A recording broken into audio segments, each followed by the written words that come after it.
Perhaps I'd better tell you something about me before I go on with the rest of this story. My name is John Taylor, and I'm 34 years old. I'm nearly 2 meters tall, with light brown hair and eyes, and I have a moustache. I'm a computer programmer. 4 years ago, my company in Bristol became part of a very large multinational computer company. You'd know the name if I told you. I was offered the chance to go and work in their Budapest office. They needed someone to lead a young Hungarian team in an important new piece of work. I was very pleased. It was a better job in the company, and I thought it would be really interesting to work in another country, one I'd never visited. Like many British people, I thought I knew 3 things about Hungary. The Danube cuts the capital into 2 halves, Buda and Pest. The Hungarian football team had once beaten England 6-3 in London, and people eat hot goulash all the time. There was a lot to learn, and I learnt quickly. The company sent me to Hungarian language classes at a special school. Hungarian is very different from English. I had one-to-one lessons with a pretty teacher called Andrea. She was a lovely young woman, with dark brown hair, blue eyes, and a beautiful smile. And she seemed to understand me very well. Our lessons soon became lessons outside class hours, and slowly we fell in love. 18 months later, we got married. Each day of the week, I walked to work and back from our flat in the 13th district. I work in a new office on Váci utca, and it takes me about 30 minutes to get there. My usual working day is 8:30 in the morning to 6 in the evening. I generally enjoy my work. The offices are light and modern, and I like the people I work with. Andrea works at different times during the day, teaching Hungarian to foreigners in a number of schools and companies. She also teaches some students at home. We live on the Pest side of the city, not far from the Danube. The old part of the 13th district where we live is an area of narrow streets full of small shops, bars and restaurants. It still feels like an old city. And it was in one of these streets that I met myself. Now I'll continue my story. I lay there in the snow for a few moments, trying to understand what had just happened. My first thought was, where's the man gone? I looked along the street and was just in time to see him turning right at the next corner. I got up immediately, brushed the snow off my clothes, and ran after him. He crossed the road and went into another street. When I got to the corner, I saw him going into a doorway. I walked quickly along the empty street and found it was the entrance to a wine cellar. It was under a block of flats, and you had to go down some steps to get in. It was one of those Budapest places where working men meet to drink, talk and smoke. I looked down the steps. There was the low noise of conversation and a smell of wine and cigarettes coming up to meet me. I stood in the snow for a moment, deciding what to do and looking around me. I had a strange feeling about going down into the wine cellar. I wasn't sure who I'd find there. I looked at my footprints, the dark marks my feet had made in the new snow. My footprints.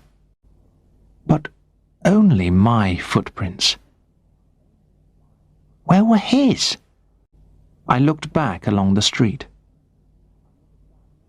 there were only my footprints. My mind was running round and round in circles, trying to understand what was happening. I stepped down into the wine cellar. It was the first time I'd been into that kind of bar. Inside, it was suddenly warm after the winter streets. It was dark, and my eyes took a few moments to get used to the darkness. I looked around me. There were a few men dressed in working clothes, standing in small groups, drinking their wine and talking. I looked over to the bar, where I expected to see my man buying a drink. But there was just a young man with fair hair talking to the barman. The place was not very big, and I walked around and looked at everyone carefully. My man was nowhere to be seen. I walked over to the bar. "Where did the man go?" I asked the barman. "What man?" he asked back. "Just before I came in," I said, "there was another man who came in. Where is he?" The barman looked at the blonde man with a look on his face that seemed to say, "Who's this madman?" I realized that I sounded strange. "I'm sorry," I started again. "I'm looking for a friend. I thought he had just come here. That's why I came in. Are you sure nobody came in just before me?" "See for yourself," said the barman, showing me the men in the room. "But is there no other room here?" I asked. "Only the toilet," said the barman, looking at the corner. I went over and opened the door. It was cold and dirty and empty. I didn't know what to do. I decided to stay and see what happened. "A glass of dry red wine, please," I said to the barman when I got back to the bar. He gave it to me. I paid, and then I moved over to an empty place. There were no chairs, so I stood up against a high, narrow table. A television was on in the corner of the room. I watched the news and waited. Andrea didn't know where I was. Nobody came in or went out. I drank another glass of wine. After an hour, I left. I didn't understand anything, and it was not just because I had drunk too much wine on an empty stomach.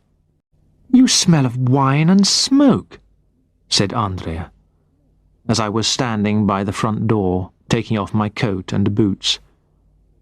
"What have you been doing?" "Oh, I just went for a drink with Peter," I said. "We argued at work today, and I wanted to talk about it, because there's an important meeting tomorrow. Don't think badly of me. I usually tell my wife the truth. It was just that, as I walked home, I had decided it would be better not to say anything about what had happened. When I thought about it, it all sounded so stupid. Someone ran out of a building and knocked me down into the snow. When he turned back to say sorry, I saw that he looked just like me. And then, when I followed him, he left no footprints.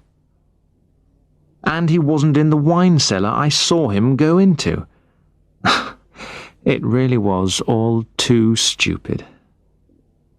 So I told her the story about Peter, and kept the truth, if it was the truth, to myself. By now, I wasn't sure if I really had seen someone who looked the same as me. But when I went into the bathroom to wash before dinner, and I looked at my face in the mirror, I knew that I was right. It wasn't just someone who looked a bit like me. It was me that I'd seen. That night in bed, I couldn't sleep. I kept thinking about what had happened over and over again. Andrea knew something was not right. She moved across the bed and put her arm around me. "What is it, love?" she asked quietly. "Oh, nothing," I replied. "Just those problems at work again. Don't worry." And I kissed her. Until I met myself, I'd always thought myself to be a normal, intelligent person. I thought I understood more or less how the world around me worked, even my new world in Budapest. But what happened that night in the street had changed something inside me, and I couldn't get it out of my mind. I kept seeing myself on the ground in that dark, snowy street, looking up at myself. I felt terribly afraid.